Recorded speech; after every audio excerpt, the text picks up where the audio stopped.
प्रभ जू तो कहलाज हमारी। नीलकंठ नरहर नारायण। नील बसन बनवारी। परम पुरख परमेश्वर स्वामी। पावन पाउन आहारी। माधव महाजोत मद मर्दन। मान मुकंद मुरारी। निर्विकार निर्जोर निंद्रा बिन। निर्भिख नरक निवारी। कृपा सिंध काल त्रैदर्शी। को कृत परनाशनकारी। कृपा सिंध काल त्रैदर्शी।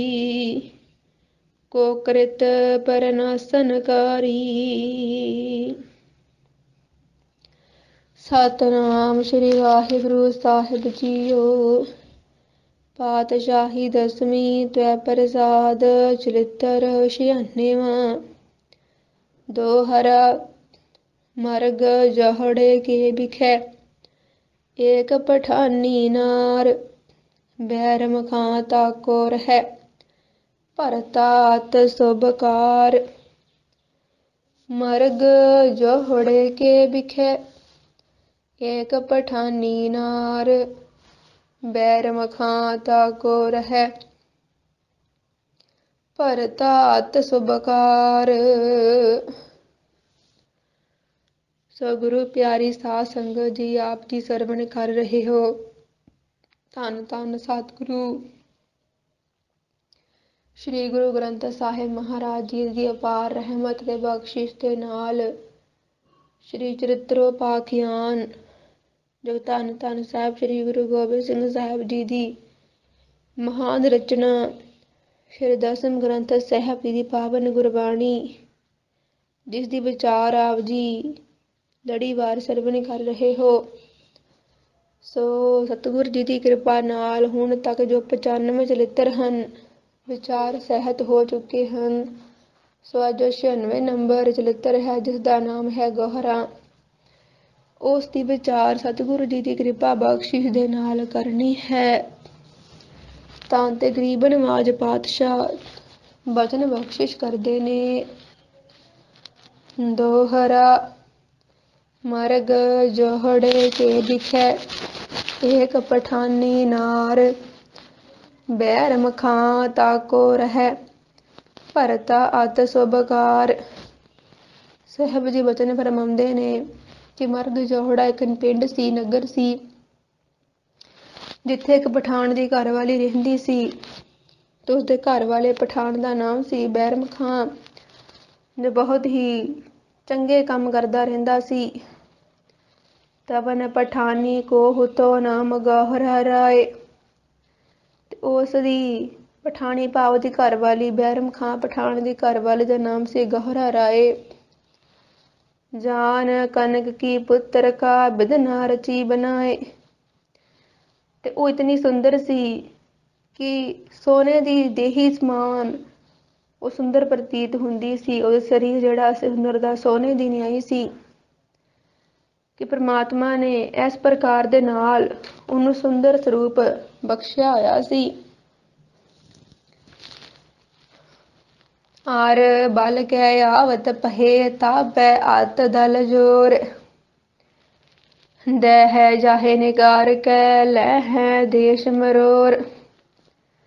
ते की होया कि उस पठान दा बैरम खां पठान दा जो दुश्मन सी वो फौजा लैके जबरदस्ती ਉਹਦੀ सुंदर इस्त्री ते ਉਹਦੇ नगर ਨੂੰ ਖੋਹਣ वास्ते चढ़ाई करके आ पिया। चाओ पई दूत बह भैरम पह आयो ताको अधक रोस उपजायो। ते उस वेले एक दूत बैरम खां पठान दे कोल आया ते बड़े गुस्से नाल आके आखन लगा बैठियो कहा देव के खोए तो पै करे आर बिन टोहे। आखन लगा कि हे किस्मत दे मारे तू किथे बैठा होया है। उधर वेख तां सही दुश्मन तोपा लैके साडे नगर दे उपर हमला करके आ पए ने। बैर में अधिक बचन सुन डरियो, आप भजन को सामो करियो। ਤੇ ਬੈਰਮ ਖਾਂ ਪਠਾਨ ਇਹ ਗੱਲ ਸੁਣ ਕੇ ਬੜਾ ਡਰ ਗਿਆ, ਬਹੁਤ ਘਬਰਾ ਗਿਆ ਤੇ ਉਸਨੇ ਦੌੜਨ ਦੀ ਸਲਾਹ ਕਰ ਲਈ। ਤਦ ਚੱਲ ਚੱਲ ਤੀਰ ਪਠਾਨੀ ਆਈ, ਤਾਂ ਸੋ ਕਹਿਓ ਸੋ ਚਾਹੋ ਸੁਨਾਈ।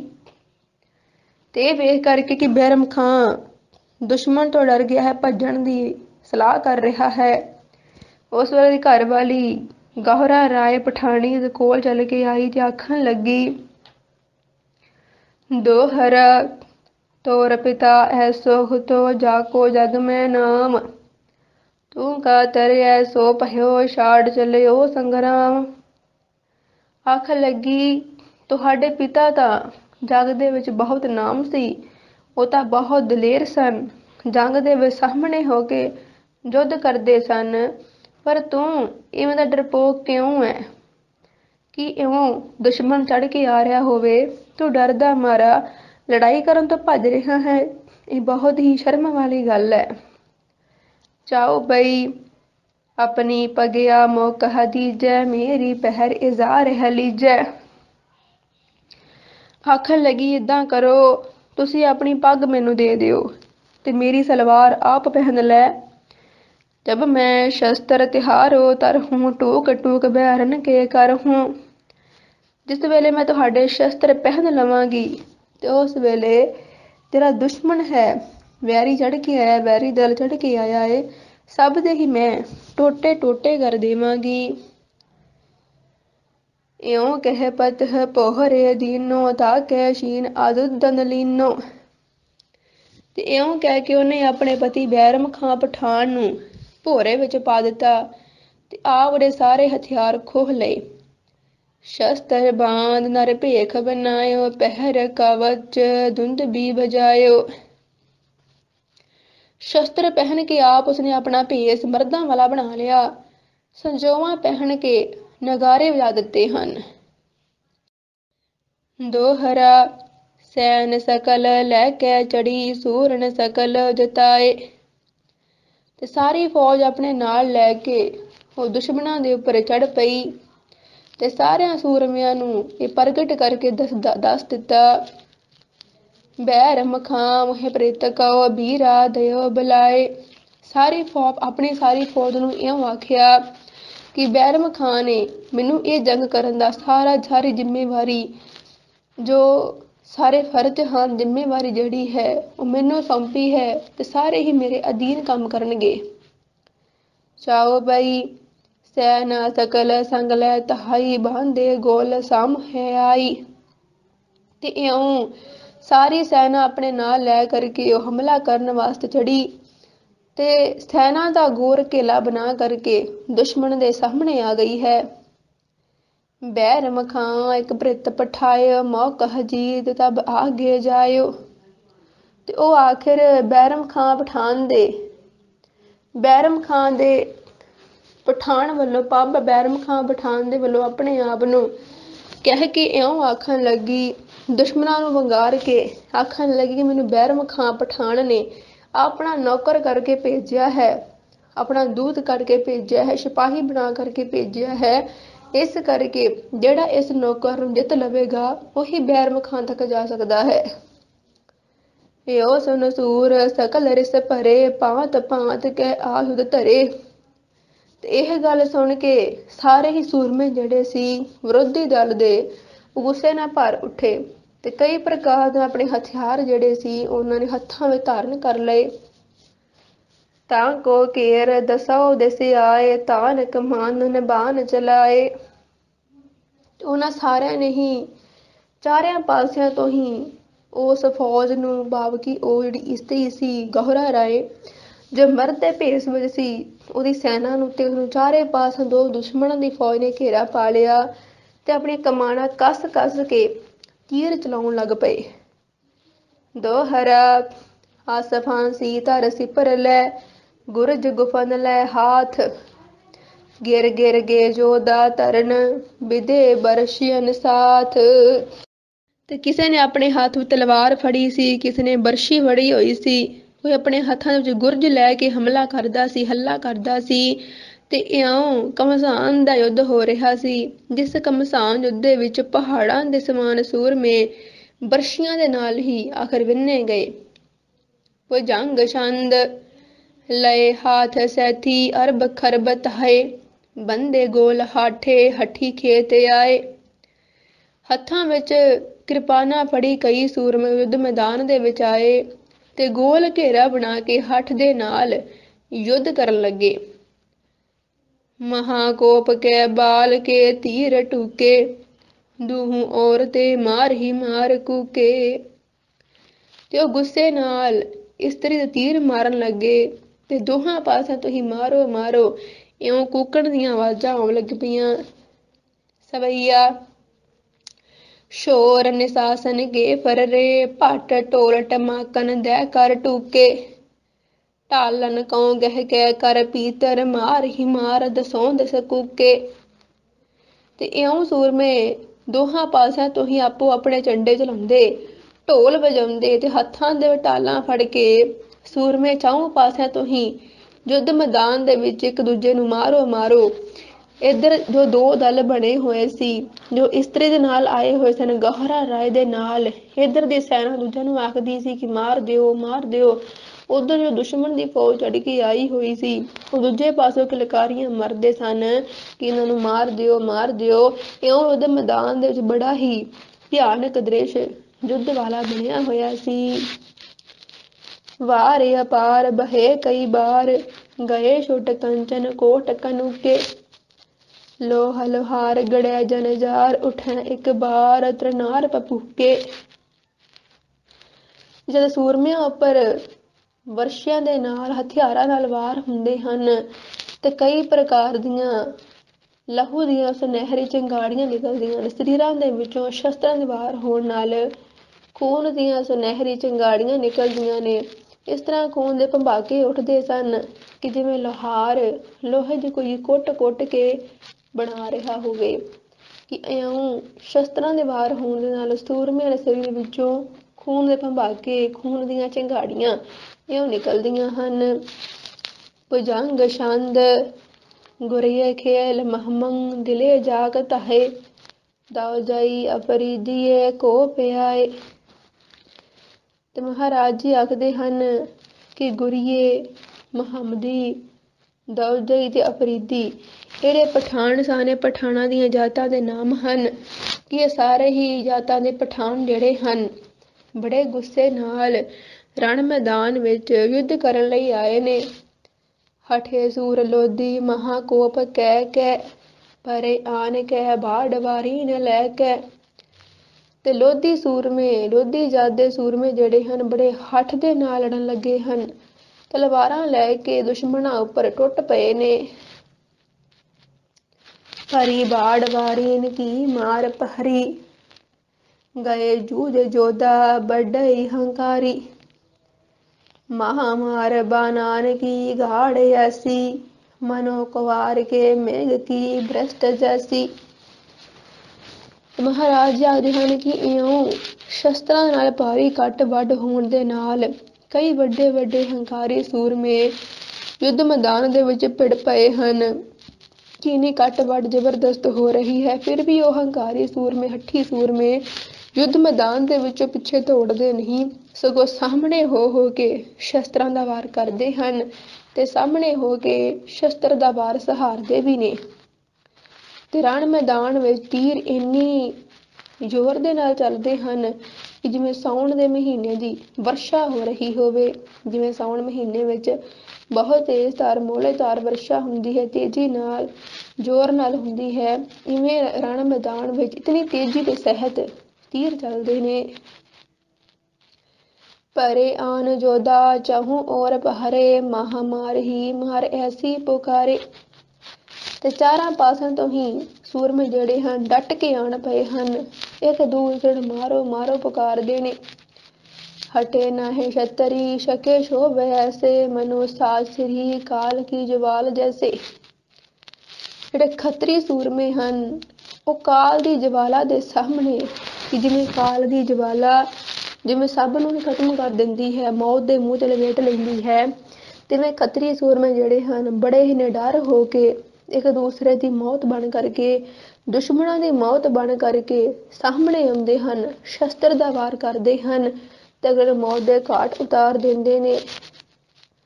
ਤੈ ਅਰਬ ਆਛੇ ਮਹਾਸੂਰ ਪਹਰੀ ਕਰੈ ਤੀਨਹੁ ਲੋਕ ਦਿਨ ਕਉ ਜਹਾਰੀ। ਤੇ ਮਹਾਰਾਜ ਆਖਦੇ ਹਨ ਕਿ ਅਰਬ ਦੇਸ਼ ਦੇ ਮਹਾਨ ਸੂਰਮੇ ਵੀ ਆਏ ਹਨ ਜਿਨ੍ਹਾਂ ਨੂੰ ਤ੍ਰਿਲੋਕੀ ਵੀ ਨਮਸਕਾਰਾਂ ਕਰਦੀ ਹੈ। ਲਏ ਹਾਥ ਰਸੂਲ ਐਸੋ ਪਰਮ ਹਵੈ ਮਨੋ ਮੇਘ ਮੈਂ ਦਾਮਨੀ ਧਮਕ ਜਾਵੈ।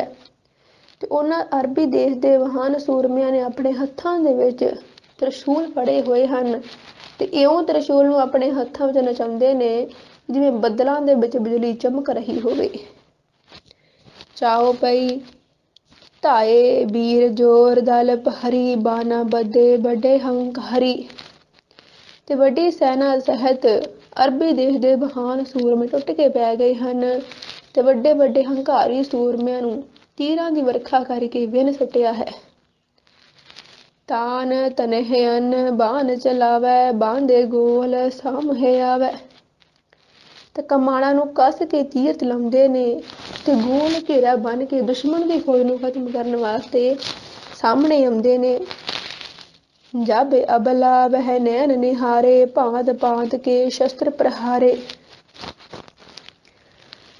ਜਦੋਂ ਇਹ ਇਸਤਰੀ ਜਿਹੜੀ ਸੀ ਉਹਨਾਂ ਸੂਰਮਿਆਂ ਨੂੰ ਇਉਂ ਯੁੱਧ ਕਰਦਿਆਂ ਵੇਖ ਲੈਂਦੀ ਸੀ ਤੇ ਇਹ ਵੀ ਕਈ ਪ੍ਰਕਾਰ ਦੇ ਸ਼ਸਤਰਾਂ ਦੇ ਨਾਲ ਉਹਨਾਂ ਦੇ ਪਰਿਵਾਰ ਕਰਦੀ ਸੀ, ਉਹਨਾਂ ਨੂੰ ਮਾਰਨ ਦੀ ਕੋਸ਼ਿਸ਼ ਕਰਦੀ ਸੀ। ਮੋਢ ਜੰਗ ਬਾਹਨ ਬਿਨ ਕੀਨੇ ਪਠੈ ਧਾਮ ਜਮ ਕੇ ਸੋ ਦੀਨੇ। ਤੇ ਫਿਰ ਆਖਿਰ ਉਸ ਇਸਤਰੀ ਨੇ ਵੀ ਸ਼ਸਤਰ ਨਾਲ ਐਸੇ ਵਾਰ ਕੀਤੇ ਉਹਨਾਂ ਹੱਠੀ ਹੰਕਾਰੀ ਅਰਬ ਦੇਸ਼ ਦੇ ਮਹਾਨ ਸੂਰਮਿਆਂ ਨੂੰ ਵੀ ਸ਼ਸਤਰਾਂ ਦੇ ਵਾਰ ਨਾਲ ਕਰਕੇ ਸਿਰ ਲੱਤਾਂ ਤੇ ਬਾਹਾਂ ਤੋਂ ਬਗੈਰ ਕਰਕੇ ਜਮ ਲੋਕ ਨੂੰ ਆਖਿਰ ਭੇਜ ਦਿੱਤਾ ਹੈ। ਜੂਝ ਅਨੇਕ ਸੁਭਟ ਰਨ ਗਏ ਹੈ ਗੈ ਰਥੀ ਬਿਨਾ ਅਸ ਪਹੇ। ਤੇ ਸਤਿਗੁਰੂ ਜੀ ਬਚਨ ਬਖਸ਼ਿਸ਼ ਕਰਦੇ ਹਨ ਕਿ ਅਨੇਕਾਂ ਹੀ ਸੂਰਮੇ ਇਉਂ ਰਣ ਦੇ ਵਿੱਚ ਲੜ ਮਰੇ। ਕੋਈ ਸੂਰਮਾ ਹਾਥੀ ਤੇ ਸਵਾਰ ਸੀ, ਕੋਈ ਘੋੜੇ ਦੀ ਸਵਾਰੀ ਕਰ ਰਿਹਾ ਸੀ, ਕੋਈ ਰੱਥ ਦੇ ਉੱਪਰ ਚੜਿਆ ਹੋਇਆ ਸੀ, ਪੂਰੇ ਸ਼ਸਤਰ ਬਸਤਰਾਂ ਦੇ ਨਾਲ ਸਜੇ ਹੋਏ ਸੀ। ਪਰ ਜਿਸ ਵੇਲੇ ਵਿਰੋਧੀ ਧਿਰਾਂ ਦੇ ਵੱਲੋਂ ਸ਼ਸਤਰ ਚਲਾਏ ਜਾਂਦੇ ਹਨ ਤੇ ਸ਼ਸਤਰ ਲੱਗਣ ਦੇ ਨਾਲ ਤੀਰਾਂ ਦੀ ਵਰਸ਼ਾ ਹੋਣ ਦੇ ਨਾਲ ਜਿਹੜੇ ਸੂਰਮੇ ਹਨ ਉਹ ਸ਼ਸਤਰ ਬਸਤਰਾਂ ਤੋਂ ਬਿਨਾਂ ਹੋ ਗਏ, ਸ਼ਸਤਰ ਹੱਥੋਂ ਛੁੱਟ ਗਏ ਹਨ ਤੇ ਆਪ ਜ਼ਖਮੀ ਹੋ ਕਰਕੇ ਫਟੜ ਹੋ ਕਰਕੇ ਸ਼ਸਤਰਾਂ ਦੇ ਵਾਰ ਲੱਗਣ ਦੇ ਨਾਲ ਧਰਤੀ ਉੱਤੇ ਹੀ ਡਿੱਗ ਪਏ ਨੇ। ਜੂਝੇ ਵੀਰ ਖੇਤ ਪਟ ਪਹਰੀ ਨਾਚੇ ਸੂਰ ਵੀਰ ਹੰਕਾਰੀ। ਤੇ ਅਨੇਕਾਂ ਹੀ ਇਉਂ ਸੂਰਮੇ ਜੰਗ ਮੈਦਾਨ ਦੇ ਵਿੱਚ ਲੜੇ ਹਨ ਤੇ ਇੱਕ ਉਹ ਸੂਰਮੇ ਹਨ ਜੋ ਮਰ ਕੇ ਜੰਗ ਦੇ ਵਿੱਚ ਮੌਤ ਦੇ ਘਾਟ ਤੋਂ ਉਤਰ ਗਏ ਹਨ, ਪਰ ਮੌਤ ਦੇ ਘਾਟ ਉਤਾਰ ਦਿੱਤਾ ਗਿਆ ਤੇ ਹੋਰ ਸੂਰਮੇ ਹੰਕਾਰ ਦੇ ਵਿੱਚ ਆ ਕੇ ਜੰਗ ਕਰਨ ਵਾਸਤੇ ਨੱਚ ਨੱਚ ਕੇ ਸਾਹਮਣੇ ਆਉਂਦੇ ਨੇ। ਆ ਮਰਨ ਤੋਂ ਡਰਦੇ ਨਹੀਂ। ਦੋਹਰਾ ਲੱਗੇ ਬ੍ਰਣਨ ਕੇ ਸੂਰਮਾ ਪਰੇ ਧਰਨ ਪੈ ਆਏ। ਇਉਂ ਜ਼ਖਮੀ ਸੂਰਮੇ ਧਰਤੀ ਉਤੇ ਸ਼ਸਤਰਾਂ ਦਾ ਵਾਰ ਖਾ ਕੇ ਜ਼ਖਮੀ ਹੋ ਕਰਕੇ ਡਿੱਗਦੇ ਹਨ। ਗਿਰ ਪਰੇ ਉੱਠ ਪੁੰਨ ਲਰੇ ਅਧਿਕ ਹਿਰਦੈ ਕਰ ਚਾਏ। ਤੇ ਉਹ ਡਿੱਗ ਕੇ ਫਿਰ ਉੱਠਦੇ ਹਨ ਤੇ ਹੋਰ ਗੁੱਸੇ ਦੇ ਨਾਲ ਯੁੱਧ ਕਰਨ ਲੱਗ ਜਾਂਦੇ ਨੇ। ਸ਼ਸਤਰ ਦਾ ਵਾਰ ਸਹਾਰ ਕੇ ਸ਼ਸਤਰ ਦਾ ਫੱਟ ਖਾ ਕਰਕੇ ਘਬਰਾਉਂਦੇ ਨਹੀਂ, ਡਰਦੇ ਨਹੀਂ, ਡਰ ਕੇ ਰਣ ਮੈਦਾਨ ਵਿੱਚ ਭੱਜਦੇ ਨਹੀਂ, ਸਗੋਂ ਹੋਰ ਰੋਹ ਦੇ ਵਿੱਚ ਆ ਕੇ ਲੜਦੇ ਨੇ। ਭੁਜੰਗ ਛੰਦ ਕਿਤੇ ਗੋਫਨੈ ਗੁਰਜ ਗੋਲੇ ਉਭਾਰੈ ਕਿਤੇ ਚੰਦਰ ਤ੍ਰਿਸ਼ੂਲ ਸੈਥੀ ਸੰਭਾਰੈ। ਕਈ ਚੱਕਰਧਾਰ ਅਸਤਰ, ਕਿਸੇ ਨੇ ਆਪਣੇ ਹੱਥ 'ਚ ਗੁਰਜ ਫੜਿਆ, ਕੋਈ ਗੋਲਾ ਹੱਥ ਵਿੱਚ ਫੜ ਕੇ ਉਤਾਹ ਨੂੰ ਚਲਾਉਂਦਾ ਹੈ ਤੇ ਕਿੰਨੇ ਹੀ ਚੰਦ ਤ੍ਰਿਸ਼ੂਲ ਕਿਰਪਾਨਾਂ ਪਾਵੇ ਸਾਰੇ ਸ਼ਸਤਰਾਂ ਦੇ ਨਾਮ ਹਨ। ਇਹਨਾਂ ਨੂੰ ਆਪੋ ਆਪਣੇ ਹੱਥਾਂ ਦੇ ਵਿੱਚ ਸੂਰਮੇ ਸੰਭਾਲ ਰਹੇ ਨੇ। ਕਿਤੇ ਪਰਗ ਫਾਂਸੀ ਲਏ ਹਾਥ ਡੋਲੈ ਕਿਤੇ ਮਾਰ ਹੀ ਮਾਰ ਕੈ ਵੀਰ ਬੋਲੈ। ਤੇ ਕਿੰਨੇ ਹੀ ਪਰਗ ਅਧਿਕ ਸ਼ਸਤਰਾਂ ਨੂੰ ਆਪਣੇ ਹੱਥਾਂ ਵਿੱਚ ਲੈ ਕੇ ਸੂਰਮੇ ਘੁੰਮਦੇ ਫਿਰਦੇ ਨੇ ਤੇ ਕਿੰਨੇ ਹੀ ਸੂਰਮੇ ਇੱਕ ਦੂਜੇ ਨੂੰ ਮਾਰੋ ਮਾਰੋ ਪੁਕਾਰਦੇ ਨੇ। ਦੋਹਰਾ अत चित कोप बढ़ाए कै सूरन सकलन काहे। मन दे विच बहुत ही सूरमे जिहड़े हन अपने विरोधी धिरां दे प्रति गुस्सा वधा करके एक दूसरे नूं मारदे होए सामने आउंदे ने। जहां बाल ठाडी हुती तहां परत पे आए। ते गुस्से दे नाल हमला करदे होए आखिर उत्थे पहुंचे हन जिथे कि ਉਹ इस्त्री खड़ी सी। चाओ पई खिच पचाए जो दास मुहावे सटपट सुबट बिकट कट जावे। ਸਾਹਿਬ ਜੀ ਬਖਸ਼ਿਸ਼ ਕਰਦੇ ਹਨ। ਗੁੱਸੇ ਦੇ ਨਾਲ ਸੂਰਮੇ ਜਿਹੜੇ ਹਨ ਉਹ ਰਣ ਮੈਦਾਨ ਦੇ ਵਿੱਚ ਵੈਰੀ ਦਲ ਦੇ ਸਾਹਮਣੇ ਆਉਂਦੇ ਨੇ ਤੇ ਛੇਤੀ ਹੀ ਸ਼ਸਤਰਾਂ ਦੇ ਵਾਰ ਖਾ ਕੇ ਕੁਝ ਮਿੰਟਾਂ ਉਹ ਸਮੇਂ ਦੇ ਵਿੱਚ ਹੀ ਕੱਟੇ ਵੱਢੇ ਜਾਂਦੇ ਨੇ। ਜੂਝ ਪ੍ਰਾਨ ਸਨਮੁਖ ਜੇ ਦੇਹੀ ਡਾਰ ਵਿਵਾਨ ਬਰਾਂਗਨ ਲੇਹੀ। ਪਰ ਜਿਹੜੇ ਸੂਰਮੇ ਸਾਹਮਣੇ ਹੋ ਕੇ ਲੜਦੇ ਨੇ ਤੇ ਸ਼ਸਤਰ ਦਾ ਫੱਟ ਸਹਾਰ ਕੇ ਆਪਣੇ ਪ੍ਰਾਣ ਦੇ ਦਿੰਦੇ ਨੇ, ਰਣ ਮੈਦਾਨ ਦੇ ਵਿੱਚੋਂ ਡਰ ਕੇ ਭੱਜਦੇ ਨਹੀਂ। ਉਹਨਾਂ ਨੂੰ ਪਰੀਆਂ ਜਿਹੜੀਆਂ ਹਨ ਬੇਬਾਨਾਂ ਚੜਾ ਕਰਕੇ ਸੂਰਮਾ ਸਮਝ ਕਰਕੇ ਹਥਕਾਰ ਕਰਕੇ ਬੇਬਾਨਾਂ ਤੇ ਚੜਾ ਕੇ ਲੈ ਕੇ ਜਾਂਦੀਆਂ ਨੇ। ਦੋਹਰਾ ਜੇ ਪਟ ਆਣਿਆ ਪਚਰਨ ਲਏ ਵਿਵਾਨ ਚੜਾਏ। ਤੇ ਜਿਨ੍ਹਾਂ ਪਰੀਆਂ ਨੇ ਐਸੇ ਸੂਰਮੇ ਜੋ ਸਨਮੁਖ ਹੋ ਗਏ ਰਣ ਮੈਦਾਨ ਦੇ ਵਿੱਚ ਲੜੇ, ਡਰ ਕੇ ਵੈਰੀ ਦਲ ਤੋਂ ਡਰ ਕੇ ਭੱਜੇ ਨਹੀਂ, ਉਹਨਾਂ ਨੂੰ ਪਰੀਆਂ ਨੇ ਬੇਬਾਨਾਂ ਉੱਤੇ ਚੜਾਇਆ, ਉਹਨਾਂ ਦਾ ਸਨਮਾਨ ਕੀਤਾ। ਤਿੰਨ ਪ੍ਰਦ ਔਰ ਨਿਹਾਰ ਕੈ ਲਰਤ ਸੂਰ ਸਮੁਹਾਏ। ਤੇ ਐਸੇ ਸੂਰਮੇ ਵੱਲੋਂ ਵੇਖ ਕੇ ਕਿ ਉਹ ਕਿਵੇਂ ਜੂਝ ਕੇ ਸਨਮੁਖ ਹੋ ਕੇ ਲੜੇ ਨੇ, ਉਹਨਾਂ ਨੂੰ ਵੇਖ ਕੇ ਹੋਰ ਵੀ ਸੂਰਮੇ ਜਿਹੜੇ ਹਨ ਉਹ ਜੋਸ਼ ਵਿੱਚ ਆ ਕੇ ਲੜਦੇ ਨੇ। ਭੁਜੰਗ ਛੰਦ ਚਾਹੂ ਔਰ ਤੇ ਚਾਵੜੈ ਚੀਤਕਾਰੀ ਰਹੇ ਗਿੱਧ ਆਕਾਸ਼ ਮੰਡਰਾਏ ਭਾਰੀ। ਤੇ ਐਸਾ ਯੁੱਧ ਮੈਦਾਨ ਦੇ ਵਿੱਚ ਭਿਆਨਕ ਦ੍ਰਿਸ਼ ਬਣਿਆ ਹੈ ਕਿ ਚੌਹਾਂ ਪਾਸਿਆਂ ਵੱਲੋਂ ਹੀ ਇੱਲਾਂ ਜਿਹੜੀਆਂ ਹਨ ਉਹ ਚੀਕਾਂ ਮਾਰਦੀਆਂ ਨੇ। ਭਾਰੀ ਗਿਰਜਾਂ ਆਕਾਸ਼ ਵਿੱਚ ਇੱਧਰ ਉੱਧਰ ਉੱਡਦੀਆਂ ਫਿਰਦੀਆਂ ਨੇ। ਲੱਗੇ ਘਾਏ ਜੋਧਾ ਗਿਰੇ ਭੂਮ ਭਾਰੇ ਐਸੀ ਭਾਂਤ ਝੂਮੇ ਮਨੋ ਮਤ ਵਾਰੇ। ਤੇ ਜ਼ਖਮੀ ਹੋਏ ਸੂਰਮੇ ਜਿਹੜੇ ਹਨ ਉਹ ਧਰਤੀ ਉੱਪਰ ਇਉਂ ਲੇਟ ਰਹੇ ਸਨ ਕਿ ਮਾਨੋ ਕਿ ਜਿਵੇਂ ਸ਼ਰਾਬ ਪੀ ਕੇ ਮਸਤ ਹੋਏ ਹੋਣ। ਪਰੀ ਬਾਨ ਗੋਲਾਨ ਕੀ ਭੀਰ ਭਾਰੀ ਬਹਿ ਤੀਰ ਤਰਵਾਰ ਕਾਤੀ ਕਟਾਰੀ। ਸਾਹਿਬ ਜੀ ਆਖਦੇ ਹਨ ਕਿ ਕਿਤੇ ਤੀਰ, ਕਿਤੇ ਕੋਈ ਤਲਵਾਰ ਚੱਲਦੀ ਹੈ, ਕੋਈ ਕਟਾਰੀ, ਕੋਈ ਛੁਰੀਆਂ, ਇਉਂ ਸੂਰਮੇ ਆਪਣੇ ਹੱਥਾਂ ਦੇ ਵਿੱਚ ਸ਼ਸਤਰ ਫੜ ਕਰਕੇ ਚਲਾ ਰਹੇ ਨੇ। ਤੇ ਮਹਾਨ ਹੱਠੀ ਕੀ ਹੱਠੇ ਐ ਠਿਆਰੇ ਮਹਾਂਵੀਰ ਧਾਏ ਬੱਦੇ ਗੋਲ ਗਾੜੇ ਚਲੇ ਖੇਤ ਆਏ। ਤੇ ਬਹੁਤ ਹੀ ਹੱਠੀ ਤੇ ਹੰਕਾਰੀ ਸੂਰਮੇ ਜਿਹੜੇ ਹਨ ਉਹ ਯੁੱਧ ਮੈਦਾਨ ਦੇ ਵਿੱਚ ਹਮਲਾ ਕਰਕੇ ਆਏ ਨੇ ਤੇ ਗੋਲ ਘੇਰਾ ਬਣਾ ਕਰਕੇ ਜੰਗ ਦੇ ਮੈਦਾਨ ਵਿੱਚ ਵੈਰੀ ਦੇ ਸਾਹਮਣੇ ਆ ਕੇ ਡਟ ਗਏ ਨੇ। ਗੁਰਿਆ ਖੋਲ ਮਹਮੰਦਲੇ ਜਾ ਕਮਾਰੇ ਦੌ ਜਾਈ ਅਫਰੀਤੇ ਲੋਧੀ ਸੰਗਾਰੇ। ਤੇ ਸਾਹਿਬ ਜੀ ਆਖਦੇ ਹਨ ਕਿ ਕੋਈ ਗੁਰੀਏ ਜਾਤ ਦੇ ਸੂਰਮੇ ਹਨ, ਕੋਈ ਮੁਹੰਮਦਲੀਏ ਕਹਾਉਣ ਵਾਲੇ, ਆਪਣੇ ਆਪ ਨੂੰ ਮੁਹੰਮਦਲੀਆ ਕਹਾਉਣ ਵਾਲੇ ਹਨ, ਕੋਈ ਜਾਕ ਹਨ, ਕੋਈ ਦੌਜਈ, ਕੋਈ ਅਫਰੀਤੀ, ਕੋਈ ਲੋਧੀ ਨਾਂ ਦੇ। ਸਾਰੇ ਸੂਰਮੇ ਜਿਹੜੇ ਹਨ ਜੰਗ ਮੈਦਾਨ ਦੇ ਵਿੱਚ ਇਉਂ ਹੀ ਕੱਟੇ ਵੱਢੇ ਜਾ ਰਹੇ ਨੇ। ਬਲੀ ਸੂਰਨ ਆਜੀ ਐਸੀ ਭਾਂਤ ਕੂਟੇ ਚਲੇ ਭਾਜ ਜੋਧਾ ਸਭੈ ਸੀਸ ਫੂਟੇ। ਤੇ ਸੂਰਮੇ ਇਉਂ ਜੰਗ ਮੈਦਾਨ ਦੇ ਵਿੱਚ ਫੱਟ ਖਾ ਕਰਕੇ ਬੁਰੀ ਤਰ੍ਹਾਂ ਕੱਟੇ ਵੱਢੇ ਗਏ ਤੇ ਸਾਰੇ ਹੀ ਆਪਣੇ ਜਿਹੜੇ ਸੂਰਮੇ ਹਨ ਉਹਨਾਂ ਦੇ ਸਿਰ ਜਿਹੜੇ ਹਨ ਫਟ ਚੁੱਕੇ ਹਨ। ਸ਼ਸਤਰਾਂ ਦਾ ਵਾਰ ਹੋਣ ਕਰਕੇ ਸਿਰ ਜ਼ਖਮਾਂ ਦੇ ਨਾਲ ਸ਼ਸਤਰਾਂ ਦੇ ਫੱਟ ਕਰਕੇ ਫਟ ਚੁੱਕੇ ਨੇ। ਸਵਈਆ ਸੂਰ ਗਏ ਕੱਟ ਕੇ ਝੱਟ ਦੇ ਤਬ ਬਾਲ ਕੁਪੀ ਹਥਿਆਰ ਸੰਭਾਰੇ। ਤੇ ਜਿਸ ਸਮੇਂ ਸੂਰਮੇ ਜਿਹੜੇ ਹਨ ਉਹਨਾਂ ਦੇ ਉੱਪਰ ਸ਼ਸਤਰਾਂ ਦੇ ਵਾਰ ਹੋਏ ਹਨ ਵਿਰੋਧੀ ਦਲ ਦੇ ਵੱਲੋਂ, ਜਿਸ ਕਰਕੇ ਜ਼ਖਮਾਂ ਦੇ ਲੱਗਣ ਕਰਕੇ ਸੂਰਮੇ ਜਿਹੜੇ ਹਨ ਜੰਗ ਮੈਦਾਨ ਦੇ ਵਿੱਚੋਂ ਚਲੇ ਗਏ ਹਨ। ਗੋਹਰਾ ਰਾਏ ਨੇ ਵੇਖਿਆ ਕਿ ਮੇਰੇ ਵਾਲਾ ਪਾਸਾ ਕੋ ਢਿੱਲਾ ਪੈ ਰਿਹਾ ਹੈ, ਜਿਹੜੇ ਨਾਲ ਆਏ ਸੂਰਮੇ ਹਨ ਕੋ ਢਿੱਲ ਵਰਤ ਰਹੇ ਹਨ, ਭੱਜ ਰਹੇ ਹਨ ਜ਼ਖਮਾਂ ਦੇ ਦਰਦ ਕਰਕੇ, ਪੀੜਾ ਕਰਕੇ। ਤਾਂ ਉਸ ਵੇਲੇ ਗੋਹਰਾ ਨੇ ਆਪਣੇ ਹੱਥਾਂ ਦੇ ਵਿੱਚ ਆਪ ਹਥਿਆਰ ਸੰਭਾਲੇ ਤੇ ਬਹੁਤ ਗੁੱਸੇ ਵਿੱਚ ਆਈ ਹੈ। पट सलोह हथी परसे एक बार ही बैरन के तन झारे। ਤੇ ਉਸਨੇ ਕੀ ਕੀਤਾ ਕਿ ਲੋਹੇ ਦੇ ਸ਼ਸਤਰ ਇੱਕੋ ਵਾਰ ਹੀ ਦੁਸ਼ਮਣ ਦੇ ਸਰੀਰ ਉੱਪਰ ਮਾਰ ਦਿੱਤੇ ਹਨ। ਕਿ ਗੋਹਰਾ ਰਾਏ ਨੇ ਵੈਰੀ ਦੇ ਸਨਮੁਖ ਹੋ ਕਰਕੇ, ਜਿਹੜਾ ਕਿ ਦੁਸ਼ਮਣ ਸੀ ਉਸਦਾ, ਉਹਦੇ ਸਨਮੁਖ ਹੋ ਕਰਕੇ ਉਹਦੇ ਉੱਪਰ ਲੋਹੇ ਦੇ ਸ਼ਸਤਰਾਂ ਨਾਲ ਵਾਰ ਕੀਤੇ ਹਨ। ਇਹ ਕਲਰੇ ਇੱਕ ਹਾਰ ਟਰੇ ਇੱਕ ਦੇਖ ਡਰੇ ਮਰ ਗਏ ਬਿਨ ਮਾਰੇ।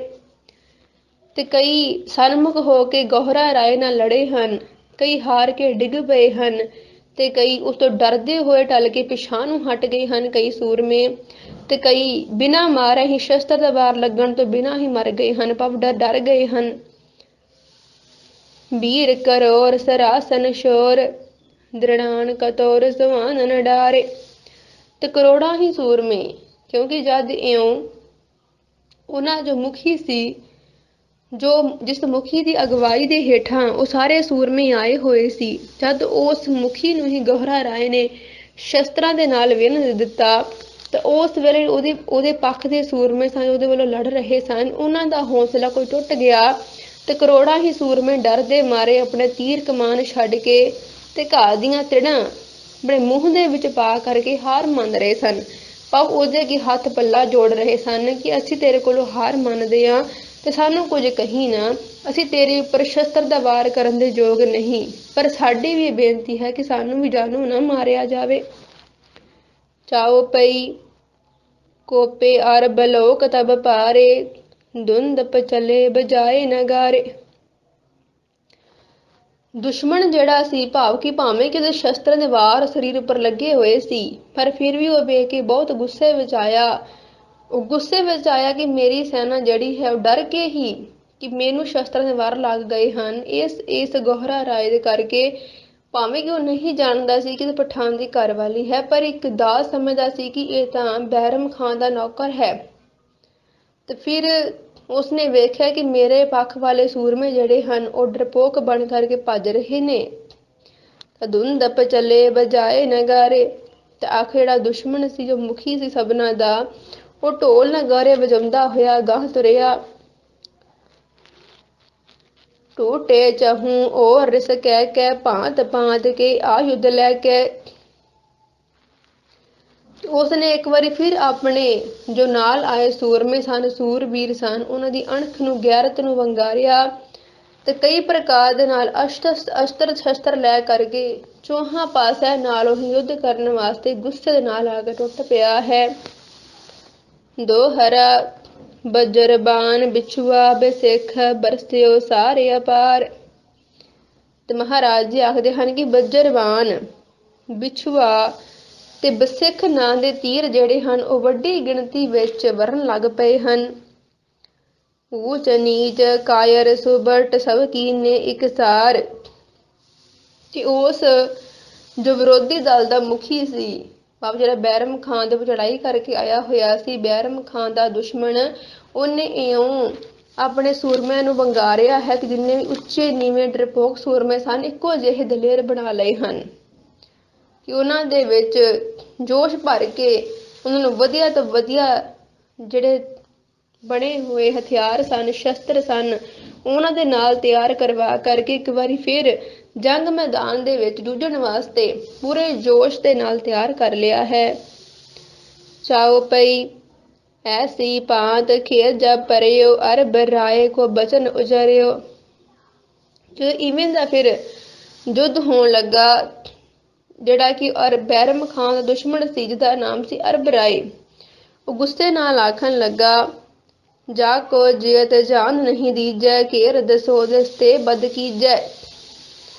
ਤੇ ਬੈਰਮ ਖਾਨ ਜੋ ਅਰਬ ਰਾਏ ਸੀ, ਉਹ ਆਖਣ ਲੱਗਾ ਕਿ ਇਸ ਪੱਖ ਦੇ ਤੁਹਾਡੇ ਵਿਰੋਧੀ ਦਲ ਦੇ ਸੂਰਮੇ ਹਨ, ਇਹਨਾਂ ਨੂੰ ਜਿਉਂਦਾ ਨਹੀਂ ਜਾਣ ਦੇਣਾ, 10 ਪਾਸਿਆਂ ਤੋਂ ਘੇਰ ਲਵੋ ਤੇ ਸ਼ਸਤਰਾਂ ਦੇ ਵਾਰ ਦੇ ਨਾਲ ਅੱਜ ਹੀ ਇਹਨਾਂ ਨੂੰ ਖਤਮ ਕਰ ਦਿਓ। ਅਰਬ ਰਾਏ ਕੁਪ ਬਚਨ ਉਚਾਰੇ ਕੋਪੇ ਸੂਰਬੀਰ ਐਂਠਿਆਰੇ। ਤੇ ਅਰਬ ਰਾਏ ਦੀ ਇਹ ਗੁੱਸੇ ਭਰੇ ਬੋਲ ਸੁਣ ਕੇ ਹੰਕਾਰੀ ਸੂਰਮੇ ਹੋਰ ਗੁੱਸੇ ਵਿੱਚ ਆਏ। ਤਾਨ ਕਮਾਨਨ ਬਾਨ ਚਲਾਏ ਬੇਦ ਬਾਲ ਕੋ ਪਾਰ ਪਰਾਏ। ਤੇ ਸੂਰਮਿਆਂ ਨੇ ਕਮਾਨਾਂ ਕੱਸ ਕੱਸ ਕੇ ਤੀਰ ਚਲਾਏ ਤੇ ਜੋ ਕਿ ਉਸ ਗੋਹਰਾ ਰਾਏ ਨਾਂ ਦੀ ਇਸਤਰੀ ਨੂੰ ਵਿੰਨ ਕੇ ਪਾਰ ਨਿਕਲ ਗਏ। ਦੋ ਹਰਾ ਬੇਜ਼ਬਾਨ ਜਬ ਤਨ ਗਏ ਤਬ ਤ੍ਰਿਆ ਕੋਪ ਬੜਾਏ। ਜੋ ਗੋਹਰਾ ਰਾਏ ਦਾ ਸਰੀਰ ਤੀਰਾਂ ਦੇ ਨਾਲ ਹੀ ਵਿੰਨਿਆ ਗਿਆ ਤਾਂ ਉਸ ਇਸਤਰੀ ਭਾਵ ਗੋਹਰਾ ਰਾਏ ਦੇ ਮਨ 'ਚ ਬਹੁਤ ਹੀ ਗੁੱਸਾ ਆਇਆ। ਅਮਿਤ ਯੁੱਧ ਤਿਹ ਠਾਨ ਦਿਓ ਸੋ ਮੈਂ ਕਹਿਤ ਬਨਾਏ। ਤੇ ਮਹਾਰਾਜ ਜੀ ਆਖਦੇ ਹਨ ਗੋਹਰਾ ਰਾਏ ਨੇ ਬਹੁਤ ਹੀ ਗੁੱਸੇ ਵਿੱਚ ਆ ਕੇ ਐਸਾ ਭਿਆਨਕ ਯੁੱਧ ਕੀਤਾ ਹੈ ਕਿ ਜਿਸ ਦਾ ਮੈਂ ਹੁਣ ਵਰਣਨ ਕਰਦਾ ਹਾਂ। ਚਾਉ ਪਈ ਲੱਗੇ ਦੇਹ ਤੇ ਬਾਂਧ ਨਿਕਾਰੇ ਤਨ ਪੁਨ ਵਹਿ ਬੈਰੀਅਨ ਮਾਰੇ। ਉਸਨੇ ਕੀ ਕੀਤਾ ਕਿ ਆਪਣੇ ਸਰੀਰ ਦੇ ਲੱਗੇ ਹੋਏ ਤੀਰ ਕੱਢ ਲਏ ਤੇ ਖਿੱਚ ਕੇ ਉਹੀ ਵੀਰ ਮੁੜ ਕੇ ਉਹਨਾਂ ਵੈਰੀਆਂ ਦੀ ਤਰਫ ਚਲਾਏ ਹਨ। ਜਿਨ ਕੀ ਦੇਹ ਘਾਵ ਦੜ ਲਾਗੇ ਤੁਰਤ ਬਰੰਗਨਨ ਸੋ ਅਨੁਰਾਗੇ। ਤੇ ਉਹ ਤੀਰ ਜਾ ਕੇ ਜਿਨ੍ਹਾਂ ਨੂੰ ਦੁਸ਼ਮਣ ਪੱਖ ਦੇ ਵਿੱਚ ਬੈਰਮ ਖਾਨ ਦੇ ਜਿੰਨੀ ਫੌਜ ਸੀ ਉਹਨਾਂ ਦੇ ਵਿੱਚ ਜਿਨ੍ਹਾਂ ਨੂੰ ਵੀ ਲੱਗੇ ਹਨ ਉਹਨਾਂ ਨੂੰ ਤੁਰੰਤ ਹੀ ਪਰੀਆਂ ਨੇ ਵਰ ਲਿਆ ਹੈ। ਐਸੀ ਭਾਂਤ ਵੀਰ ਬਹੁ ਮਾਰੇ ਬਾਜੀ ਕਹੀ ਰਥੀ ਹਨ ਡਾਰੇ। ਤੇ ਇਹ ਬਹੁਤ ਸਾਰੇ ਸੂਰਮਿਆਂ ਨੂੰ ਉਸ ਗੋਹਰਾ ਰਾਏ ਨੇ ਤੀਰ ਚਲਾ ਕਰਕੇ ਮਾਰਿਆ ਹੈ। ਘੋੜੇ ਹਾਥੀ ਤੇ ਰੱਥਾਂ ਉੱਪਰ ਜਿੰਨੇ ਵੀ ਅਸਵਾਰ ਸਨ ਸਾਰੇ ਸੂਰਮੇ ਮਾਰ ਦਿੱਤੇ। ਤੁਮਲ ਯੁੱਧ ਤਿਹ ਠਾਂ ਅਤ ਮਚਿਓ ਏਕ ਸੂਰ ਜੀਅਤ ਨਹਿ ਬਚਿਓ। ਮਹਾਰਾਜ ਜੀ ਆਖਦੇ ਹਨ ਕਿ ਉਸ ਥਾਂ ਤੇ ਕੀ ਗੋਲ ਘੇਰਾ ਬਣਾ ਕਰਕੇ ਇੰਨਾ ਭਿਆਨਕ ਜੰਗ ਮਚਿਆ ਕਿ ਇੱਕ ਵੀ ਸੂਰਮਾ ਜਿਉਂਦਾ ਨਹੀਂ ਰਿਹਾ। ਹਰ ਬਰਾਏ ਆਪਨ ਤਬ ਤਾਇਓ ਆਨ ਬਾਲ ਸੋ ਜੂਝ ਮਚਾਇਓ। ਤਦ ਜਿਹੜਾ ਅਰਬ ਰਾਏ ਸੀ ਉਹ ਅਗਾਂਹ ਹੋਇਆ ਤੇ ਉਸਨੇ ਗੋਹਰਾ ਰਾਏ ਇਸਤਰੀ ਦੇ ਨਾਲ ਆ ਕੇ ਸਨਮੁਖ ਹੋ ਕੇ ਯੁੱਧ ਕੀਤਾ ਹੈ। ਚਤੁਰਬਾਨ ਤਬ ਤ੍ਰਿਆ ਪ੍ਰਹਾਰੇ ਚਾਰੋ ਅਸਬ ਮਾਰ ਹੀ ਡਾਰੇ। ਤੇ ਉਸ ਵੇਲੇ ਗੋਹਰਾ ਰਾਏ ਨੇ 4 ਤੀਰ ਅਰਬ ਰਾਏ ਵੱਲ ਵੇਖ ਕੇ ਮਾਰੇ। ਉਹ ਚਾਰੇ ਹੀ ਘੋੜੇ ਜਿਹੜੇ ਹਨ ਉਹ ਮੌਤ ਦੇ ਘਾਟ ਉਤਾਰ ਦਿੱਤੇ ਨੇ। ਪੁਨ ਰਥ ਕਾਟ ਸਾਰਥੀ ਮਾਰਿਓ ਅਰਬ ਰਾਏ ਕੋ ਬਾਣ ਪ੍ਰਹਾਰਿਓ। ਫਿਰ ਰੱਥਾਂ ਨੂੰ ਕੱਟ ਕੇ ਰਥਵਾਹੀ ਨੂੰ ਮਾਰ ਸੁੱਟਿਆ ਤੇ ਅਰਬ ਰਾਏ ਦੇ ਵੱਲ ਤੀਰ ਚਲਾਇਆ ਹੈ। ਮੋਹਤ ਕਹਿਤਾ ਕੋ ਗਹਿ ਲੀਨੋ ਧੁੰਦ ਪਤਵੈ ਜੀਤ ਕਉ ਦੀਨੋ। ਤੇ ਇਉਂ ਉਸਨੂੰ ਬੇਹੋਸ਼ ਕਰਕੇ ਅਰਬ ਰਾਏ ਨੂੰ ਗੋਹਰਾ ਰਾਏ ਨੇ ਫੜ ਲਿਆ ਤੇ ਆਪਣੀ ਜਿੱਤ ਦਾ ਨਗਾਰਾ ਵਜਾ ਦਿੱਤਾ ਹੈ। ਤਾ ਕੋ ਬਾਂਧ ਧਾਮ ਲੈ ਆਈ ਭਾਂਤ ਭਾਂਤ ਸੋ ਦਰਬ ਲੁਟਾਈ। ਤੇ ਗੋਹਰਾ ਰਾਏ ਅਰਬ ਰਾਏ ਨੂੰ ਬੰਨ ਕੇ ਆਪਣੇ ਘਰ ਦੇ ਵਿੱਚ ਲੈ ਕੇ ਆਈ। ਤੇ ਜਿਨ੍ਹਾਂ ਸੂਰਮਿਆਂ ਨੇ ਅਗਾਂਹ ਹੋ ਕਰਕੇ ਯੁੱਧ ਕੀਤਾ ਸੀ ਕਈ ਸੂਰਮੇ ਤਾਂ ਜੰਗ ਮੈਦਾਨ ਦੇ ਵਿੱਚ ਹੀ ਮਰ ਗਏ ਸਨ ਪਰ ਜਿਹੜੇ ਬਚੇ ਸਨ ਜਿਨ੍ਹਾਂ ਨੇ ਬਹੁਤ ਹੀ ਸੂਰਮਤਾਈ ਵਿਖਾਈ ਸੀ ਉਹਨਾਂ ਨੂੰ ਕਈ ਪ੍ਰਕਾਰ ਦੇ ਨਾਲ ਗੋਹਰਾ ਰਾਏ ਨੇ ਧਨ ਵੰਡਿਆ ਉਹਨਾਂ ਦੀ ਵਡਿਆਈਆਂ ਕੀਤੀਆਂ। ਜੈ ਧੁੰਦਪੀ ਦਵਾਰ ਪੈ ਬਾਜੀ ਗ੍ਰਹਿ ਕੇ ਲੋਕ ਸਗਲ ਪੇ ਰਾਜੀ। ਜਿਸ ਵੇਲੇ ਦਰਵਾਜ਼ੇ ਉੱਪਰ ਨਗਾਰਾ ਜਿੱਦਾ ਵੱਜਣ ਲੱਗਾ ਤਾਂ ਆਸੇ ਪਾਸੇ ਨਗਰ ਦੇ ਲੋਕ ਸਾਰੇ ਬਹੁਤ ਹੀ ਖੁਸ਼ ਹੋਏ ਬੜੇ ਪ੍ਰਸੰਨ ਹੋਏ। ਦੋਹਰਾ ਕਾਢ ਪੋਹਰਾ ਤੇ ਪਤਹ ਦੀਨੋ ਸ਼ਤਰ ਦਿਖਾਏ। ਵਿਦਾ ਕੀਓ ਇੱਕ ਅਸਵਦੈ ਆਓ ਪਗਿਆ ਬਦਵਾਏ। ਤੇ ਆਖਿਰ ਫਿਰ ਉਸਨੇ ਗੋਹਰਾ ਰਾਏ ਨੇ ਉਸ ਅਰਬ ਰਾਏ ਪਠਾਨ ਨੂੰ ਆਪਣੇ ਪਤੀ ਬੈਰਮ ਖਾਨ ਦੇ ਸਾਹਮਣੇ ਕੀਤਾ ਤੇ ਫਿਰ ਆਖਿਰ ਉਸਨੇ ਉਹਨੂੰ ਇੱਕ ਘੋੜਾ ਦੇ ਕਰਕੇ ਬੈਰਮ ਖਾਨ ਨੂੰ ਘੋੜਾ ਦੇ ਕੇ ਇੱਕ ਪੱਗ ਦੇ ਕਰਕੇ ਬੇਸ਼ਰਮ ਬਣਾ ਕੇ ਛੱਡ ਦਿੱਤਾ। ਇਉਂ ਕਹਿ ਕਰਕੇ ਕਿ ਤੈਨੂੰ ਹੁਣ ਜਿੱਤ ਲਿਆ ਹੈ ਤੇਰੇ ਉੱਪਰ ਇਤਨਾ ਮਹਾਨ ਭਿਆਨਕ ਯੁੱਧ ਕਰਕੇ ਤੈਨੂੰ ਜਿੱਤ ਲਿਆ ਹੈ ਇਹ ਤੇਰੇ ਵਾਸਤੇ ਬਹੁਤ ਹੀ ਵੱਡੀ ਹਾਰ ਤੋਂ ਵੱਧ ਕੇ ਤੇਰੀ ਮੌਤ ਵੱਧ ਕੇ ਇਹ ਤੇਰੀ ਹਾਰ ਤੇਰੀ ਝੋਲੀ ਦੇ ਵਿੱਚ ਪਈ ਹੈ। ਜੇ ਕਿਸੇ ਸੂਰਮੇ ਦੀ ਹਾਰ ਹੁੰਦੀ ਹੈ ਤਾਂ ਉਹਦੇ ਵਾਸਤੇ ਮੌਤ ਤੋਂ ਵੱਧ ਕੇ ਹੁੰਦੀ ਹੈ ਤੇ ਇਸ ਕਰਕੇ ਅੱਜ ਤੈਨੂੰ ਮੈਂ ਜਾਨੋਂ ਨਹੀਂ ਮਾਰਾਂਗੀ ਪਰ ਜਿਹੜਾ ਤੈਨੂੰ ਮੈਂ ਅੱਜ ਹਰਾਇਆ ਹੈ ਜੰਗ ਦੇ ਮੈਦਾਨ ਵਿੱਚ ਇਹੀ ਤੇਰੇ ਵਾਸਤੇ ਸਭ ਤੋਂ ਵੱਡੀ ਮੌਤ ਹੈ। ਤੇ ਇਉਂ ਆ ਕਰਕੇ ਗੋਹਰਾ ਰਾਏ ਨੇ ਇੱਕ ਪੱਗ ਦੇ ਕੇ ਤੇ ਇੱਕ ਘੋੜਾ ਦੇ ਕਰਕੇ ਬੇਸ਼ਰਮ ਜਿਹਾ ਬਣਾ ਕਰਕੇ ਉਸ ਨੂੰ ਤੋਰ ਦਿੱਤਾ ਹੈ। ਸੋ ਇਸ ਪ੍ਰਕਾਰ ਸਾਹਿਬ ਜੀ ਬਖਸ਼ਿਸ਼ ਕਰਦੇ ਹਨ ਕਿ ਇਹ ਸ਼੍ਰੀ ਚਰਿਤ੍ਰ ਪਖਿਆਨੇ ਤ੍ਰਿਆ ਚਰਿਤਰੇ ਮੰਤਰੀ ਭੂਪ ਸੰਵਾਦੇ 96 ਚਰਿਤ੍ਰ ਸਮਾਪਤਮ ਸਤ ਸੁਭਮ ਸਤ ਅਪਜੂ। ਸਤਿਗੁਰੂ ਜੀ ਬਖਸ਼ਿਸ਼ ਕਰਦੇ ਹਨ ਇਸ ਪ੍ਰਕਾਰ ਸ਼੍ਰੀ ਚਰਿਤ੍ਰ ਉਪਾਖਿਆਨ ਦੇ ਤ੍ਰਿਆ ਚਰਿਤ੍ਰ ਦਾ ਵਜ਼ੀਰ ਤੇ ਰਾਜੇ ਦੀ ਆਪਸੀ ਵਾਰਤਾਲਾਪ ਦਾ ਜੋ 96 ਚਰਿਤ੍ਰ ਹੈ ਸ਼ੁਭ ਸੰਪੂਰਨ ਹੁੰਦਾ ਹੈ। ਸੋ ਗੁਰੂ ਪਿਆਰੀ ਸਾਧ ਸੰਗਤ ਜੀ, ਇਸ ਸ਼੍ਰੀ ਚਰਿਤ੍ਰ ਉਪਾਖਿਆਨ ਦੇ ਤ੍ਰਿਆ ਚਰਿਤ੍ਰ ਦਾ 96 ਨੰਬਰ ਦਾ ਚਰਿਤ੍ਰ ਜਿਸ ਦੀ ਵਿਚਾਰ ਆਪ ਜੀ ਨੇ ਸਰਵਣ ਕੀਤੀ ਹੈ ਅਤੇ ਸਤਿਗੁਰੂ ਜੀ ਨੇ ਆਪ ਕਿਰਪਾ ਕਰਕੇ ਜਿਸ ਦੀ ਵਿਚਾਰ ਕਰਵਾਈ ਹੈ। ਸੋ ਪਿਆਰੀ ਸਾਧ ਸੰਗਤ ਜੀ, ਇਸ ਚਰਿਤ੍ਰ ਦੇ ਵਿੱਚ ਇੱਕ ਇਸਤਰੀ ਦੀ ਸੂਰਬੀਰਤਾ ਜਿਹੜੀ ਹੈ ਮਹਾਰਾਜ ਜੀ ਨੇ ਇਸਤਰੀ ਦੀ ਸੂਰਬੀਰਤਾ ਦਾ ਪ੍ਰਸੰਗ ਖੋਲ ਕਰਕੇ ਦਰਸਾਇਆ ਹੈ। ਜਿਵੇਂ ਮਹਾਰਾਜ ਬਚਨ ਆਉਂਦਾ ਹੈ ਕਿ ਸੋ ਕਿਉ ਮੰਦਾ ਆਖੀਐ ਜਿਤ ਜੰਮਹਿ ਰਾਜਾਨ।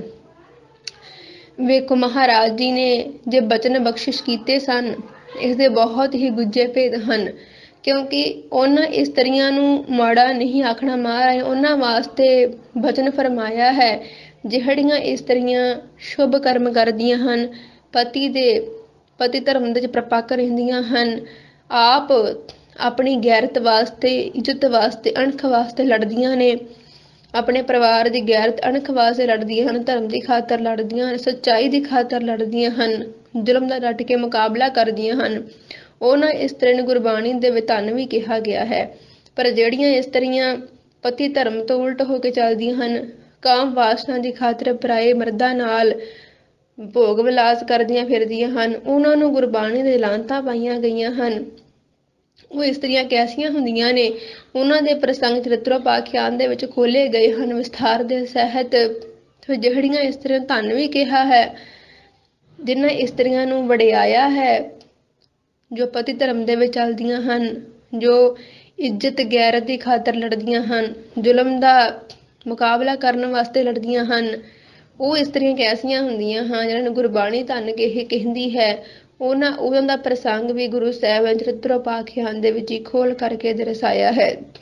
ਸੋ ਇਹੀ ਇੱਕ ਪ੍ਰਕਾਰ ਦਾ ਪ੍ਰਸੰਗ ਜਿਸ ਵਿੱਚ ਕਿ ਮਹਾਰਾਜ ਜੀ ਨੇ ਕੈਸੀ ਇਸਤਰੀ ਦੀ ਬਹਾਦਰੀ, ਜਿਸ ਨੇ ਕਿਉਂਕਿ ਜਿਹੜਾ ਬੈਰਮ ਖਾਨ ਸੀ, ਉਹਦਾ ਪਿਤਾ ਜਿਹੜਾ ਸੀ ਬਹੁਤ ਹੀ ਬਹਾਦਰ ਸੀ ਤੇ ਇਸ ਗੱਲ ਨੂੰ ਜਿਹੜਾ ਅਰਬ ਰਾਏ ਸੀ ਉਹ ਵੀ ਜਾਣਦਾ ਸੀ, ਪਰ ਉਹ ਬੈਰਮ ਖਾਨ ਡਰਪੋਕ ਨਿਕਲਿਆ, ਜਿਸ ਕਰਕੇ ਉਹਦੀ ਇਸਤਰੀ ਜੇਕਰ ਗੋਹਰਾ ਰਾਏ ਉਹਦੇ ਮਗਰ ਲੱਗਦੀ ਤਾਂ ਪਠਾਨ ਦੇ ਮਗਰ ਲੱਗ ਕੇ, ਬੈਰਮ ਖਾਨ ਦੇ ਮਗਰ ਲੱਗ ਕੇ ਗੋਹਰਾ ਰਾਏ ਨੂੰ ਵੀ ਆਖਰ ਭੱਜਣਾ ਪੈਣਾ ਸੀ।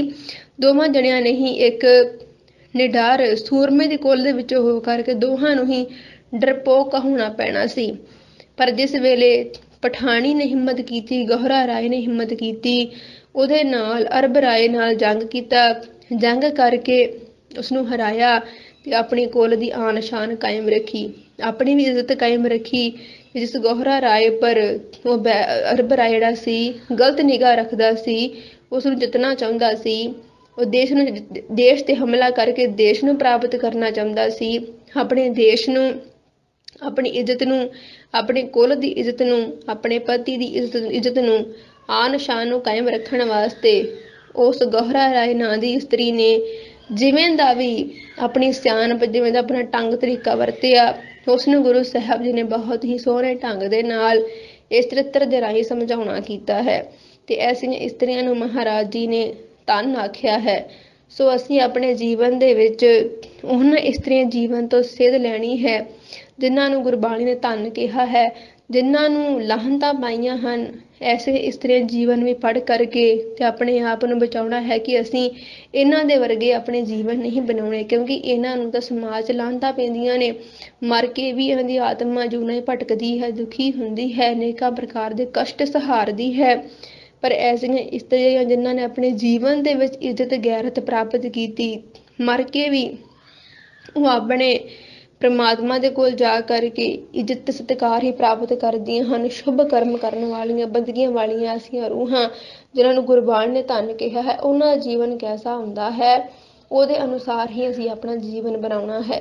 ਹਰ ਚਰਿੱਤਰ ਦੇ ਵਿੱਚ ਗੁਰੂ ਸਾਹਿਬ ਜੀ ਨੇ ਆਪਾਂ ਨੂੰ ਕੋਈ ਨਾ ਕੋਈ ਗੁਣ ਜਿਹੜਾ ਹੈ ਉਹ ਧਾਰਨ ਕਰਨ ਵਾਸਤੇ ਉਪਦੇਸ਼ ਬਖਸ਼ਿਸ਼ ਕੀਤਾ ਹੈ। ਸੋ ਲੋੜ ਹੈ ਕਿ ਸਤਿਗੁਰੂ ਜੀ ਦੀ ਕਿਰਪਾ ਬਖਸ਼ਿਸ਼ ਦੇ ਨਾਲ ਚਰਿੱਤਰਾਂ ਨੂੰ ਵਿਚਾਰਨ ਦੀ, ਸਮਝਣ ਦੀ ਅਤੇ ਜੋ ਸਿੱਖਿਆ ਮਹਾਰਾਜ ਸਾਨੂੰ ਪ੍ਰਦਾਨ ਕਰ ਰਹੇ ਹਨ, ਉਸ ਸਿੱਖਿਆ ਨੂੰ ਆਪਣੇ ਜੀਵਨ ਦੇ ਵਿੱਚ ਲਾਗੂ ਕਰਕੇ ਸਤਿਗੁਰੂ ਜੀ ਦੀਆਂ ਸੱਚੀਆਂ ਖੁਸ਼ੀਆਂ ਦੇ ਪਾਤਰ ਬਣਨ ਦੀ। ਸੋ ਪਿਆਰੀ ਸਾਧ ਸੰਗਤ ਜੀ, ਤੇਰੀਆਂ ਬੇਨਤੀਆਂ ਪ੍ਰਵਾਨ ਕਰਨਾ ਜੀ। ਗੁਰਬਾਣੀ ਦੀਆਂ ਗੁਰਮਤਿ ਵਿਚਾਰਾਂ ਕਰਦਿਆਂ ਹੋਇਆਂ ਏਕ ਨਹੀਂ ਅਨੇਕ ਪ੍ਰਕਾਰ ਦੀਆਂ ਭੁੱਲਾਂ ਗਲਤੀਆਂ ਹੋ ਜਾਂਦੀਆਂ ਹਨ। ਸਤਿਗੁਰੂ ਪਿਤਾ ਜੀ ਸਤਿਗੁਰਾਂ ਦੀ ਸੰਗਤ ਬਖਸ਼ਣ ਯੋਗ ਹੈ, ਸੋ ਬਖਸ਼ ਲੈਣਾ। ਗੁਰੂ ਸਾਹਿਬ ਜੀ ਅੱਗੇ ਤੋਂ ਸਮਤ ਬਖਸ਼ਣ, ਤਾਂ ਕਿ ਸੱਜੇ ਢੰਗ ਦੇ ਨਾਲ ਗੁਰਬਾਣੀ ਦੀਆਂ ਗੁਰਮਤਿ ਵਿਚਾਰਾਂ ਕਰ ਸਕੀਏ। ਸੋ ਅੰਤ ਵਿੱਚ ਬੜੇ ਪਿਆਰ ਨਾਲ ਫਤਿਹ ਬੁਲਾਓ ਜੀ। ਵਾਹਿਗੁਰੂ ਜੀ ਕਾ ਖਾਲਸਾ, ਵਾਹਿਗੁਰੂ ਜੀ ਕੀ ਫਤਿਹ।